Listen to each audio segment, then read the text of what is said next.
where you are, and what you eat. Most historians, economists, and social scientists, academics who study people and societies over time, agree that geography matters. Places that have more extreme climates and more extreme weather events, like hurricanes or droughts, are more likely to have more people living in extreme poverty. This is partly because extreme climates, particularly very hot, dry places, and places with frequent weather events like hurricanes, makes it harder to grow crops. They get washed away if there's too much water one year, and too much salt water from storms can change what, if anything, farmers can grow. All of that makes it more difficult for families and communities to have a reliable source of healthy, nutritious food, which is particularly important for kids.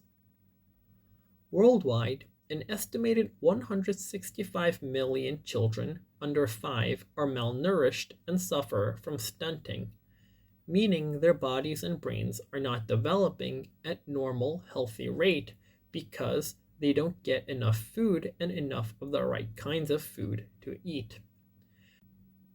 Their physical and intellectual growth is stunted because of a lack of vitamins, minerals, and nutrients every child needs to grow and develop. Think of all the things you see listed on a cereal box, like vitamin C, vitamin D, calcium.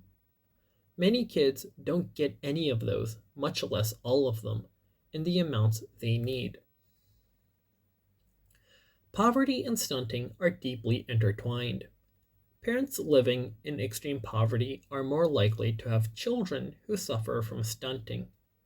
Children who are stunted generally grow up less physically and mentally strong, less able to learn and succeed in school, if they're in school, and less able to work as productively as people who were not malnourished as young children. Adults who were stunted as children are more likely to be poor later in life. Notice how similar this map is to the earlier one of the developing world. It's also arguably another depiction of the cycle of poverty.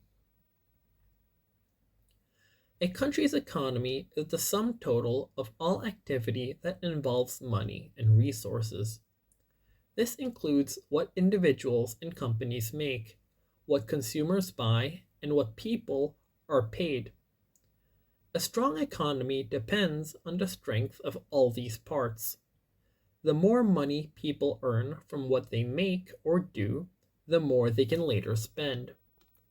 If someone has more money to spend at the market on her neighbor's paper, that neighbor will have more money to buy food. The farmer whose food she buys will have more money to invest in seeds for the next year's crops and to send their children to school, and so on. If an economy has a lot more stunted workers, or workers held back by illness or illiteracy, none of that can happen on a large scale. Countries with fewer educated and healthy workers and fewer healthy kids in school are less likely to see their economies grow and poverty shrink. It's also hard for a country's economy to grow if it's persistently battling extreme weather or earthquakes, and not just because of the effects on crops. Imagine if you lived in a place where hurricanes, floods, or landslides occurred regularly, washing out roads and bridges, wrecking your home, your school, and where your parents work, and knocking out power lines. You'd miss days of school waiting for the damage to be repaired. Your parents would miss days of work, needing to restore your home and waiting for the roads to be fixed so they could go back to work. It's hard to build for tomorrow if you constantly have to repair damage from yesterday. It's impossible for a country's economy to grow if there isn't enough healthy food available that people can afford. This, too, is not just about crops. It's about milk, eggs, meat, fish, and more. Heifer International is an organization that provides animals to poor families around the world. Not just any type of animal, but animals like cows, buffalo, and goats. Why those animals? Because they, like the goat with the boy in the photo at the start of this chapter, provide both food and a way to earn money.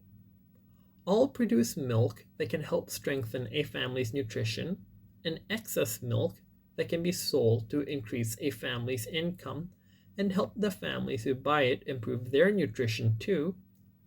Heifer also gives families animals like chicks, ducks, and geese, which produce eggs families can both eat and sell. Critically, Heifer provides families with the training they need to properly care for their animals.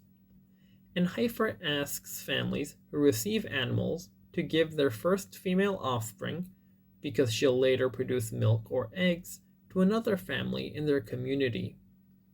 Heifer calls this passing on the gift. My family has a few ties to Heifer. In the last few years of her life, my grandmother, Dorothy, gave Heifer animals to all of her grandchildren for Christmas. Well, not the actual animals, but a certificate saying our grandmother had given animals to families in need in our homes. Although I wondered why I always seemed to get a buffalo and my cousins goats, I thought the life-giving gifts were the perfect Christmas presents. My mom wrote the foreword to a wonderful book called Beatrice's Goats, which tells the story of Beatrice from Uganda. Heifer gave a goat to Beatrice's family that Beatrice helped take care of. After less than 3 months of selling the goat's milk, Beatrice's family had enough saved money to send Beatrice to school. Beatrice worked hard and did well in school, and as a result received a scholarship to go to college in the US. She went on to graduate school at the University of Arkansas Clinton School of Public Service. And Heifer is based in Little Rock, right across from the Clinton Presidential Library. I am proud my dad's library is Heifer's neighbor. There are lots of ways for kids and families to participate in Heifer's work, including by giving a goat to a family like Beatrice's. For $10 or $20, you can help send a goat, a cow, or flock of chicks to a family like Beatrice's. Another way to participate is through Heifer's Read to Feed program. You find a sponsor for yourself or your class who pledges a set amount of money for each book you read in a defined period of time. However many books you've read at the end gets multiplied by the amount pledged and then donated to Heifer to support their work. For more on Heifer, including Read to Feed, visit heifer.org.